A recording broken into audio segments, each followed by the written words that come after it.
Security researchers disclosed Monday that spyware from the notorious Israeli hacker-for-hire company NSO Group was detected on the cell phones of 6 Palestinian human rights activists, half affiliated with groups that Israel's defense minister controversially claimed were involved in terrorism. The revelation marks the first known instance of Palestinian activists being targeted by the military-grade Pegasus spyware.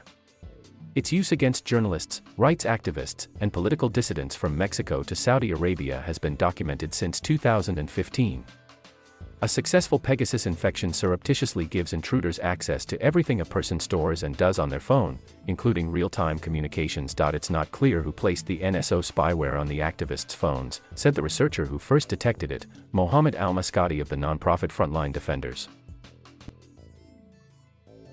Shortly after the first 2 intrusions were identified in mid-October, Israeli Defense Minister Benny Gantz declared 6 Palestinian civil society groups to be terrorist organizations. Ireland-based Frontline Defenders and at least 2 of the victims say they consider Israel the main suspect and believe the designation may have been timed to try to overshadow the hack's discovery, though they have provided no evidence to substantiate those assertions. Israel has provided little evidence publicly to support the terrorism designation, which the Palestinian groups say aims to dry up their funding and muzzle opposition to Israeli military rule. 3 of the hacked Palestinians work for the civil society groups. The others do not, and wish to remain anonymous, Frontline Defenders says. The forensic findings, independently confirmed by security researchers from Amnesty International and the University of Toronto's Citizen Lab in a joint technical report, come as NSO Group faces growing condemnation over the abuse of its spyware and Israel takes heat for lax oversight of its digital surveillance industry. Last week, the Biden administration blacklisted the NSO Group and a lesser-known Israeli competitor, Kangaroo, barring them from U.S. technology. Asked about the allegations its software was used against the Palestinian activists, NSO Group said in a statement that it does not identify its customers for contractual and national security reasons, is not privy to whom they hack and sells only to government agencies for use against serious crime and terror. An Israeli defense official said in a brief statement that the designation of the 6 organizations was based on solid evidence and that any claim it is related to the use of NSO software is unfounded. The statement had no other details, and officials declined requests for further comment. The official spoke on condition of anonymity to discuss security matters. Israel's defense ministry approves the export of spyware produced by NSO Group and other private Israeli companies that recruit from the country's top cyber-capable military units. Critics say the process is opaque. It's not known precisely when or how the phones were violated, the security researchers said. But 4 of the 6 hacked iPhones exclusively used SIM cards issued by Israeli telecom companies with Israeli plus 972 area code numbers, said the Citizen Lab and Amnesty researchers. That led them to question claims by NSO Group that exported versions of Pegasus cannot be used to hack Israeli phone numbers. NSO Group has also said it doesn't target US numbers. Among those hacked was Ubay Aboudi, a 37-year-old economist and U.S. citizen.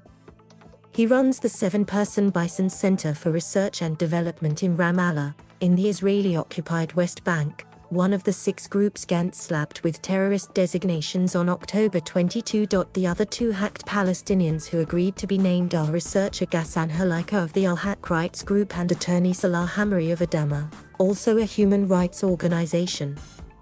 The other 3 designated groups are Defense for Children International Palestine, the Union of Palestinian Women's Committees and the Union of Agricultural Work Committees. Aboudi said he lost any sense of safety through the dehumanizing hack of a phone that is at his side day and night and holds photos of his 3 children. He said his wife, the first 3 nights after learning of the hack, didn't sleep from the idea of having such deep intrusions into our privacy. He was especially concerned about eavesdroppers being privy to his communications with foreign diplomats. The researchers' examination of Aboudi's phone determined it was infected by Pegasus in February. Aboudi accused Israel of sticking the terrorist logo on the groups after failing to persuade European governments and others to cut off financial support. Israel says the groups are linked to the Popular Front for the Liberation of Palestine, a leftist political faction with an armed wing that has killed Israelis. Israel and Western governments consider the PFLP a terror group. Aboudi served a 12-month sentence last year after being convicted of charges of involvement in the PFLP but denies ever belonging to the group. Tehila Schwartz-Altshuler, a legal expert at the Israel Democracy Institute, called the findings really disturbing, especially if it is proven that Israel's security agencies, who are largely exempt from the country's privacy laws, have been using NSO Group's commercial spyware. This actually complicates the relationship of the government with NSO, said Altshuler, if the government is indeed both a client and regulator in a relationship conducted under secrecy. Aboudi, along with representatives from Al-Haq and Adama, held a press conference in the occupied West Bank on Monday in which they condemned the hacks as an attack on civil society. Adama Director Sahar Francis called for an international investigation. The executive director of Frontline Defenders, Andrew Anderson, said the NSO Group cannot be trusted to ensure its spyware is not used illegally by its customers and says Israel should face international reproach if it does not bring the company to heel.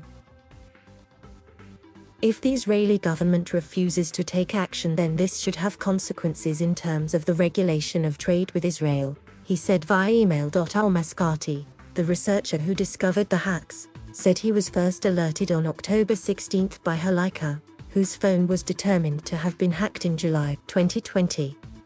Al-Haq engages in sensitive communications with the International Criminal Court, among others, involving alleged human rights abuses. As human rights defenders living under occupation, we expect it was the occupation, Halika said when asked who he believed was behind the hack. Thank you for watching. Please subscribe.